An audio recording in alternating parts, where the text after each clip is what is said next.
This message comes from Insperity, providing HR services and technology, from payroll, benefits, and HR compliance to talent development. Learn more at insperity.com/HR matters.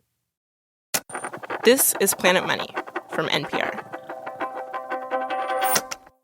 About a year ago, I got an email from a guy named Phil, an email that really stuck with me. He wanted to tell me about a drug that saved his life, and how then that drug was suddenly taken away, and ultimately how far he was willing to go to get it back. Phil is a chemistry teacher. He is a lot of things, actually. He is a dad. He's a trivia buff. He loves spending time on Reddit. Okay, all right, I'm recording. Perfect. He's someone who, for most of his life, has struggled with addiction. It started with prescription painkillers. He got through that. And then COVID hit, so I started drinking pretty much on a nightly basis. And if it wasn't that, it was food. And so I was pretty numb at that point.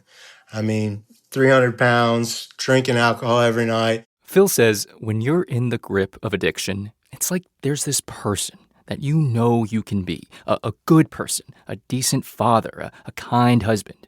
And then every day you have to look at yourself in the mirror and count the ways you've fallen short. Yeah, it just makes you feel like, something that isn't even alive is stronger than you. Like there's just this will inside you that's working against you, and it sucks. It's just, it sucks. We're not using Phil's last name because even though these struggles are behind him, he's afraid that sharing his story could put his job in jeopardy. People that aren't addicts, it's a nightmare. It's a nightmare to work against yourself. Know that you're working against yourself and continue to do it anyway. By the beginning of 2023, Phil's health was really going downhill. The doctor said he was pre-diabetic, so they put him on this new drug that was getting popular, called Ozempic.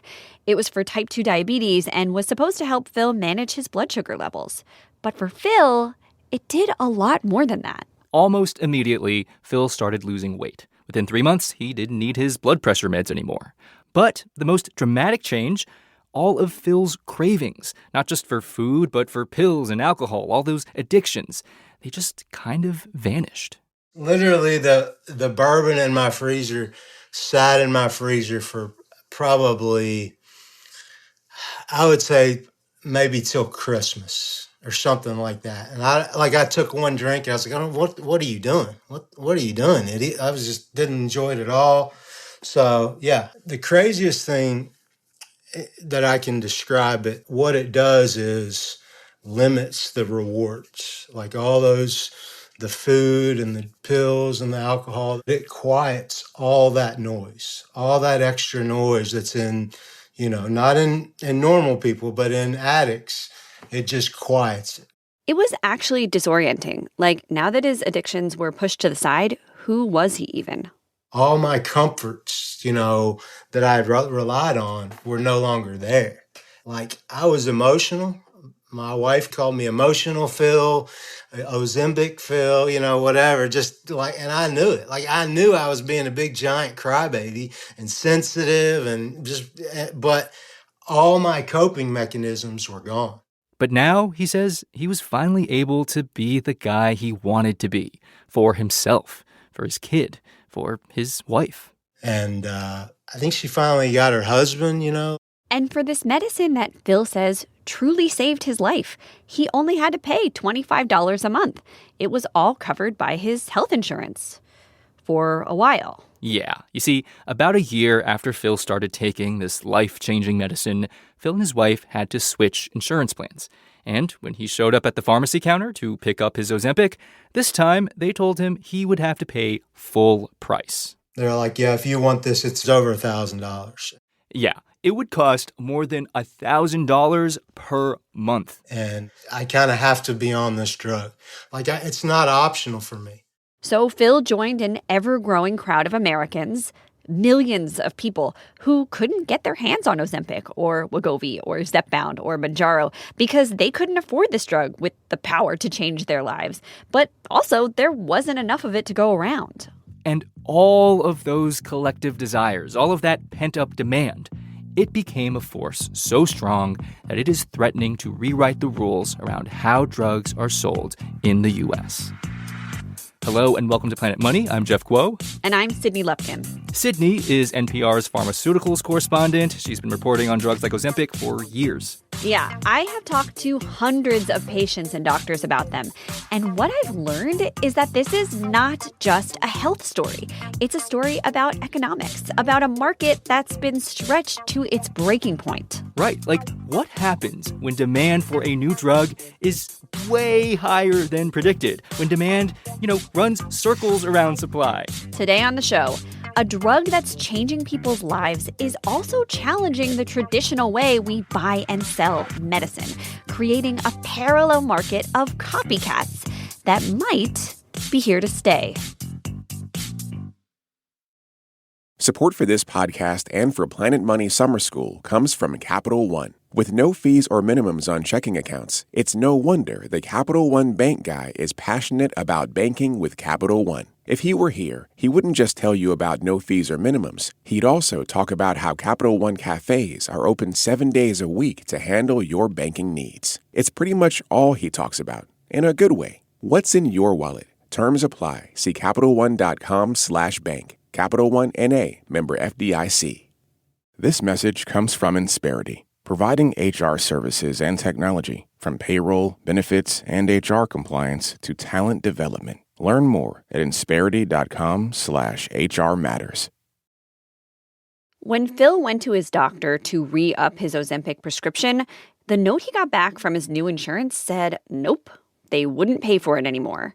His blood work looked too good. His insurance said he had gotten too healthy for the drug, even though these are supposed to be lifelong drugs, and Phil was really worried about going back to 300 pounds, or worse, reaching for the opioids again. I mean, I basically said, I guess I'll come back when it goes bad, I guess is what, I mean, I don't, what, Wow. I don't know. I mean, what I want to say to him, I can't say on this podcast, but,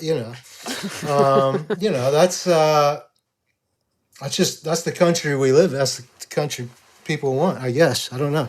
So Phil did what I think a lot of us would do. He started searching online for a solution. And what he found was that a whole world of cheaper alternatives was flourishing, just a few clicks away. Starting a couple years ago, people were seeing ads all over the internet. Online pharmacies selling drugs they advertised as basically identical to the brand name Ozempic or Mounjaro. But instead of more than $1,000 a month, they were charging a few $100s a month. There's all kinds of different options. And it's cheaper. But this was weird because selling these kind of copycat drugs is normally not allowed. And we're going to get back to what Phil did next. But first, we should explain how the system is supposed to work and how it all got turned upside down. You see, when a company comes out with a new drug, usually only that company is allowed to sell it in the U.S., at least for several years. The idea is that the drug company should be rewarded for discovering the drug and testing it and getting it all the way through the Food and Drug Administration's approval process. And in return for all of that investment, these companies, they get patents and exclusivities, these government-granted monopolies. So they can set the price as high as they want to make as much money as possible. And then, after several years, the government starts letting other companies sell, generic versions of that drug. And that competition is supposed to bring prices down eventually. But in this case, these drugs we're talking about were still pretty new. And the two companies behind them, Eli Lilly and Novo Nordisk, they still had years left on their official monopolies. Their cash cows were Ozempic and Mounjaro, which are for type 2 diabetes, and Wegovy and Zepbound for obesity. We're in a scenario where the manufacturers are new to the market and they have a product that's protected by patents. This is like the gold mine phase of the drug, right? This is the gold mine phase of the drug. Absolutely. Marta Waschinska is a health economist at the Brookings Institution, and a couple years ago, she was also watching all these ads appearing on the internet, these smaller companies selling their own copycat versions of Ozempic or Wegovy. So I know a bit about the topic and what are the rules that manufacturers have to follow, and holy smoke, this is different. Like, what's going on? Like, how can they get away with this?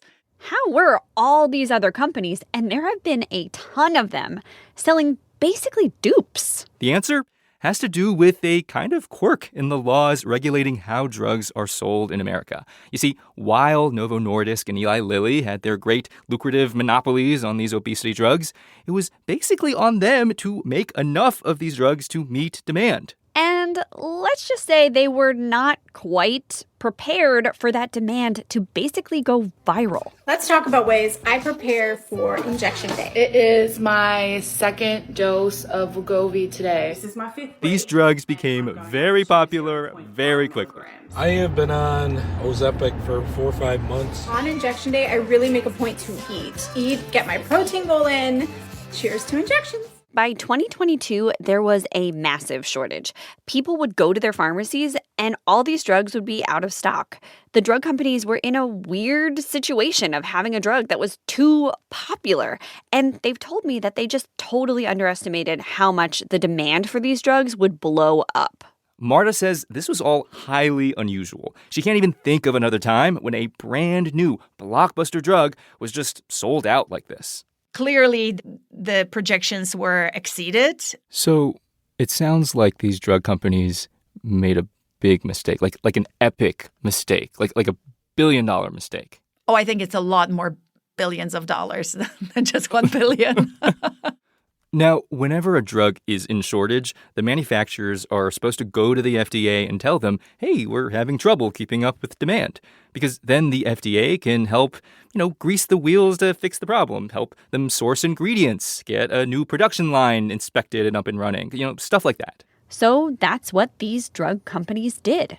They told the FDA they were facing a shortage. I am expecting that, in retrospect, both Novo and Eli Lilly probably wish they hadn't reported the shortage.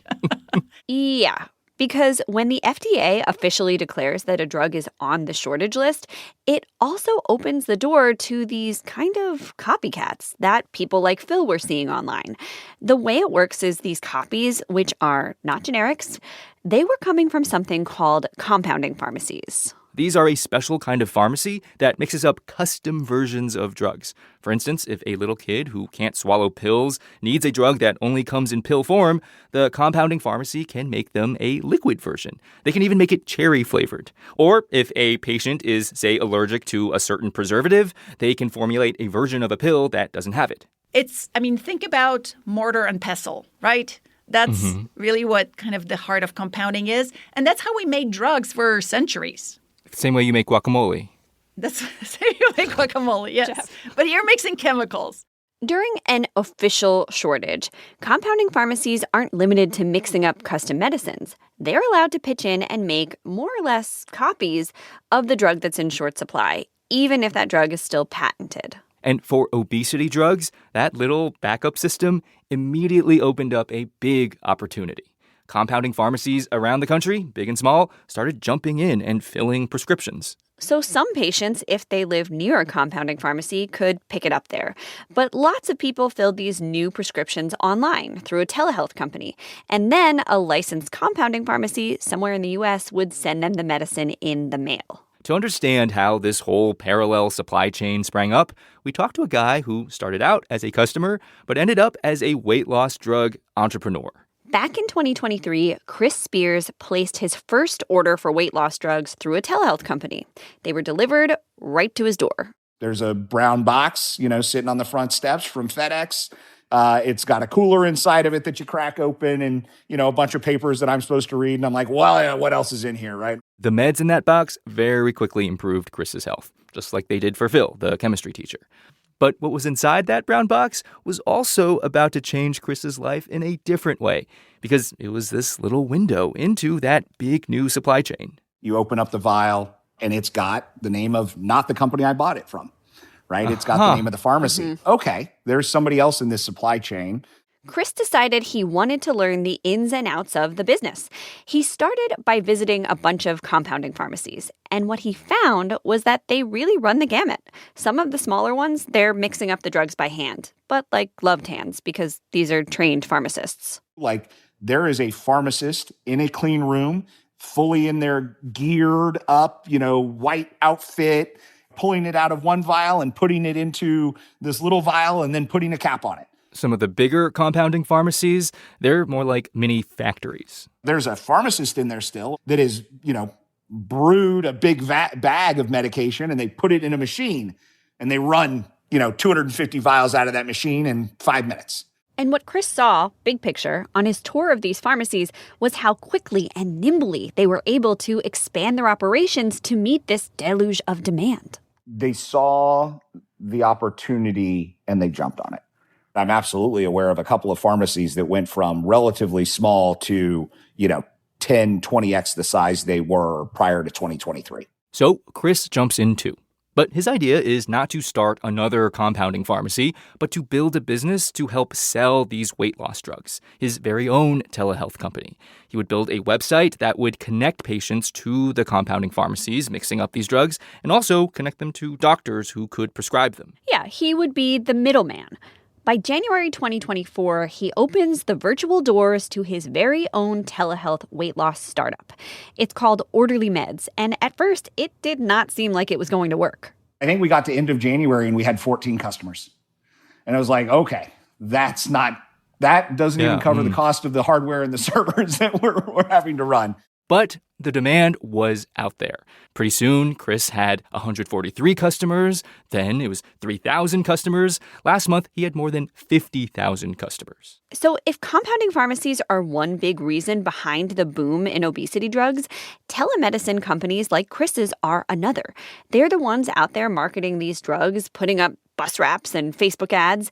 You might have heard of some of the big ones, like Hims or Ro, but also a ton of smaller ones have popped up with names like Dope Doctors or Levity or Effecti or Mochi. We asked Chris about how many companies Orderly Meds was competing with. He said he was aware of more than 1,000. Now, there is one more crucial part of this supply chain for obesity drugs that is also swelled to meet demand. And that has to do with where the active ingredients are coming from. Like the stuff that makes Ozempic. It's a white powder called semaglutide. The compounding pharmacies aren't making these active ingredients themselves. They're ordering them from somewhere else. Marta, the health economist from Brookings, says before the compounding boom, the active ingredients were made by a handful of manufacturers affiliated with Eli Lilly and Novo Nordisk in Europe or the U.S. But then what happened is once FDA announced the shortage, you see the floodgates open. And those floodgates opened mostly in China. That's where a lot of the world's active ingredients already come from for any medicine.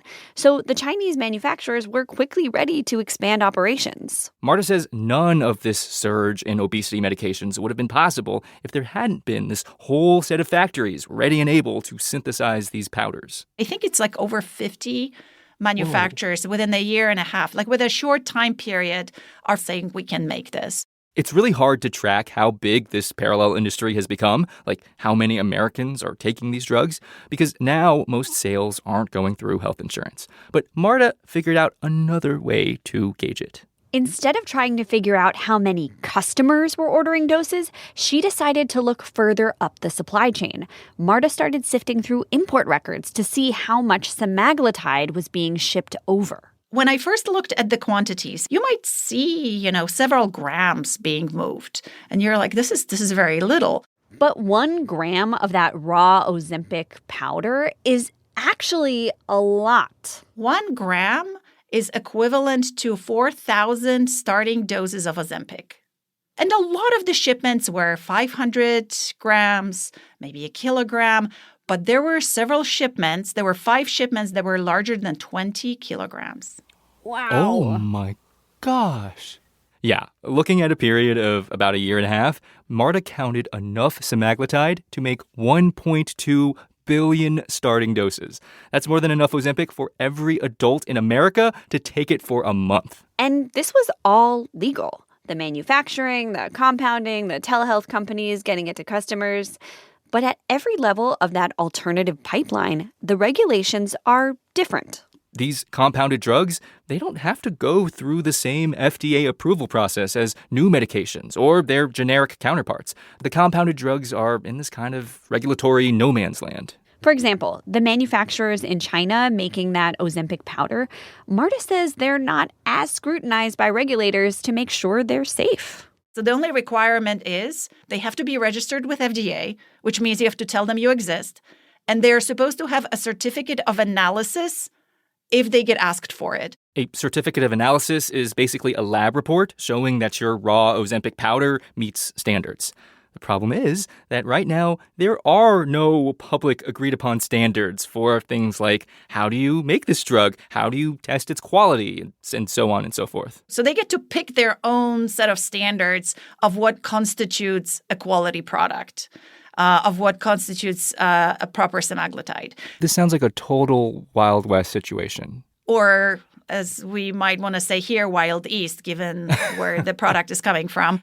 Marta says making the active ingredients can be done well, but the molecules are complex, and she worries about impurities from maybe something funky happening in the manufacturing process. That might cause unexpected long-term side effects. That manufacturing has less oversight, and so do some of the compounding pharmacies that are making that, Ozempic guacamole. A compounding trade group told us that they do typically test ingredients before using them in their drugs, and they do test their finished products as well. But the smaller pharmacies generally aren't inspected by the FDA. They're mostly overseen by states, and the level of enforcement there can vary. Plus, we should say, there are also scams out there, just like unlicensed compounders operating totally under the radar. But remember, this whole web of pharmacies selling these copycat Ozempics and Wegovys and Zepbounds and Mounjaros, they were just an emergency solution, like Pharma-FEMA.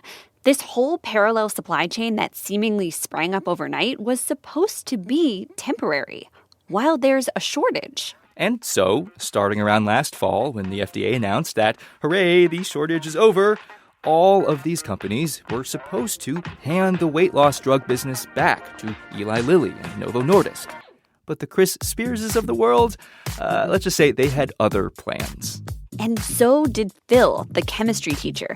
He ended up finding a whole different way to get his meds. That's after the break.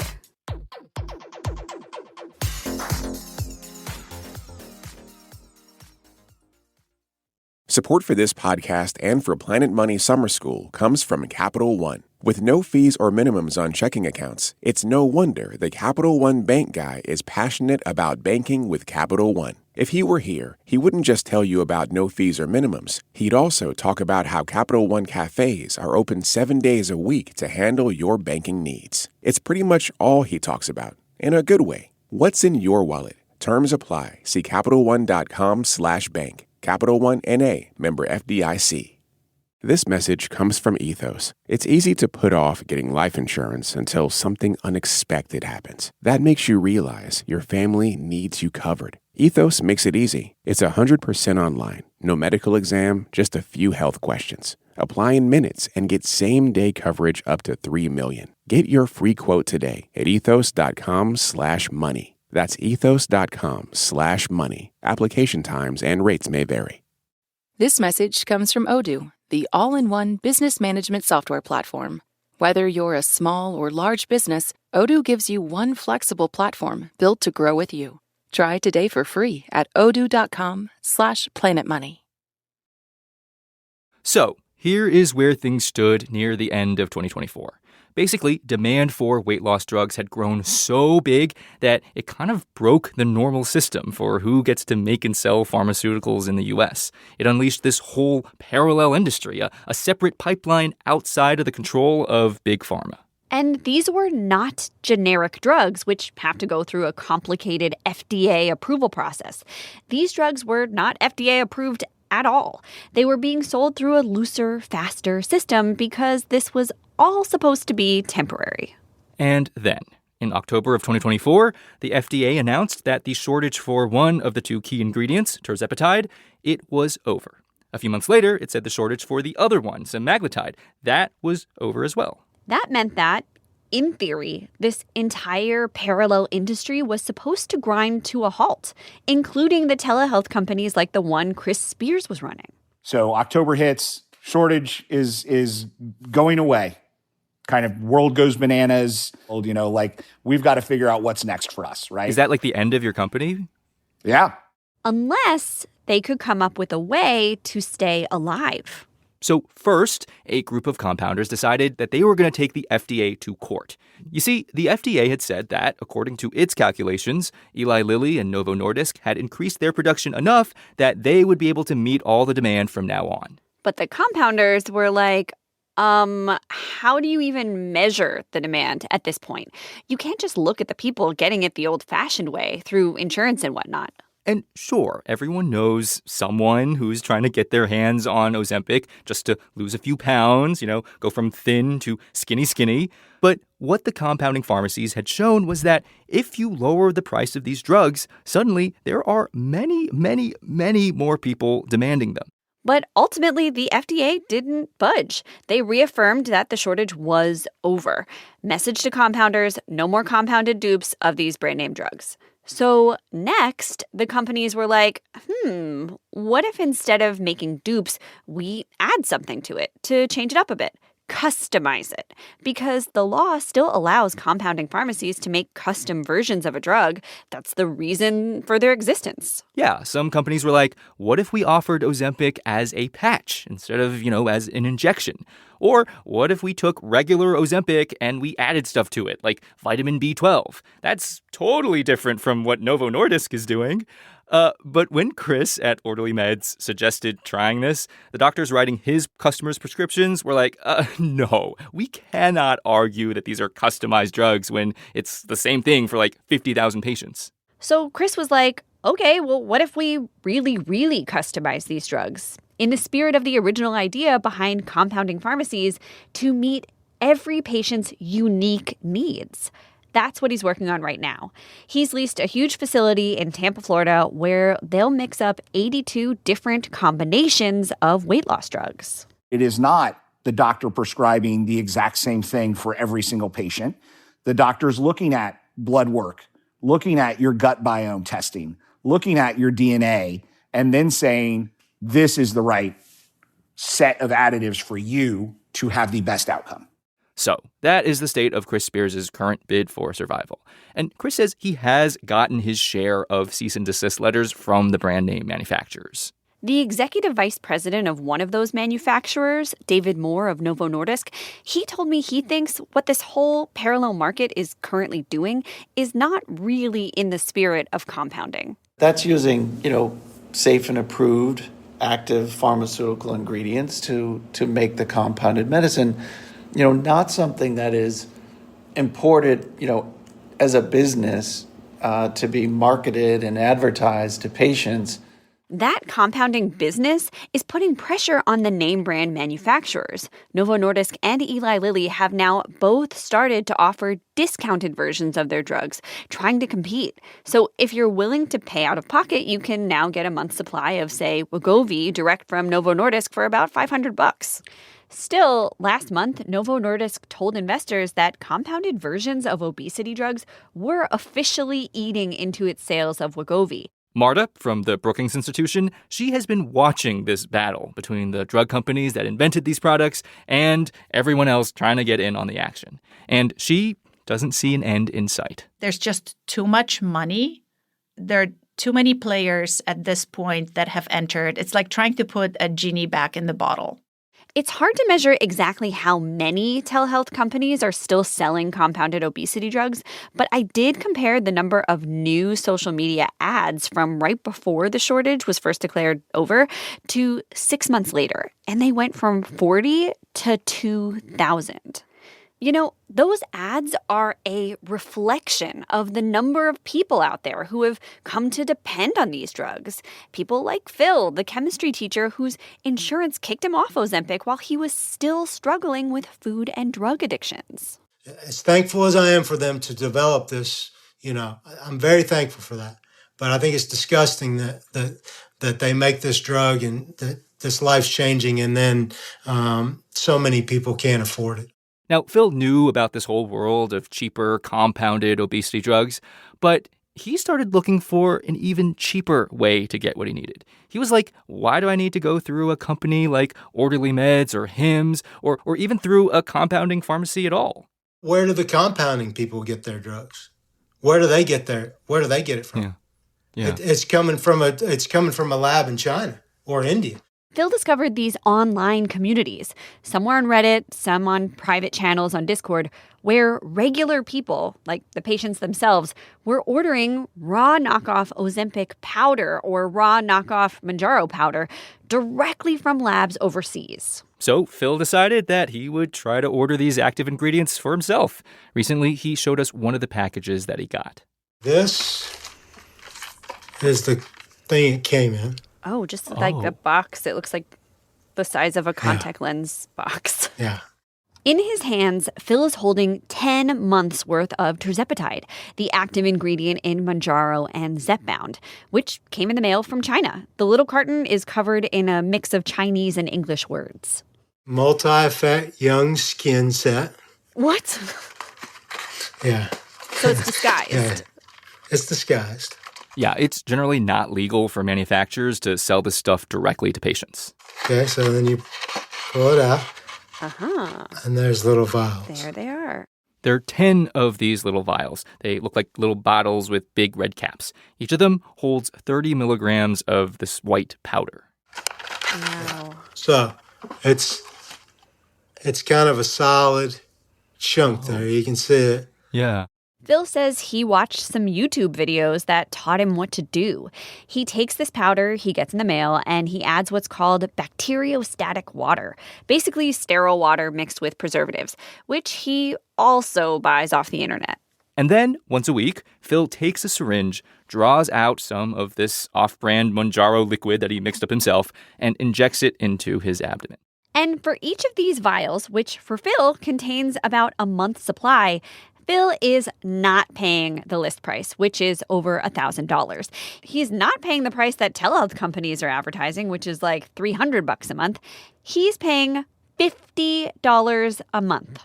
And I get that it sounds crazy, but, I realize that for a lot of listeners, it would be insane to order something from China and all that. But, I don't know. I don't trust pharmaceutical companies very much. I mean, I don't trust them at all. Look what they've given us with OxyContin.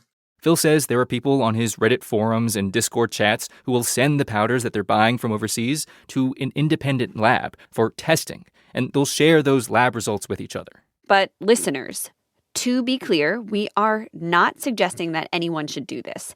Both the compounding pharmacists and brand name companies say this is really dangerous. That's because the powder could be contaminated with a fungus or bacteria, or it could be too strong and send Phil to the hospital, or it could be totally counterfeit and not the drug at all. That to me, you guys are focused on the risk, and I get that. But I'm focused on a drug that I have to have in my life. That have to have, and Eli Lilly and Novo Nordisk's failure to predict it, that's what has turned our whole system upside down and given us all a glimpse of a messier market for drugs, where the big drug companies don't hold all the cards because the competition doesn't have to wait. And customers can get what they want when they want, but at their own risk.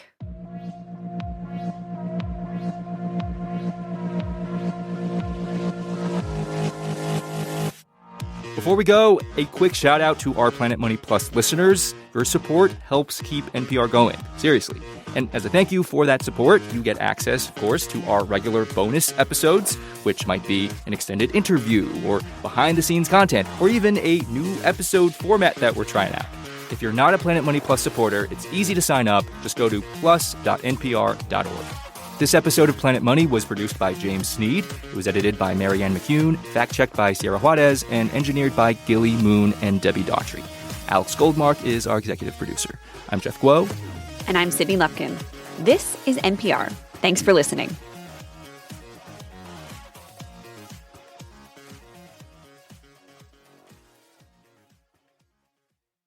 This message comes from Mint Mobile. If you're tired of spending hundreds on big wireless bills, bogus fees, and free perks, Mint Mobile is for you. Shop plans at mintmobile.com/switch. Taxes and fees extra. See Mint Mobile for details.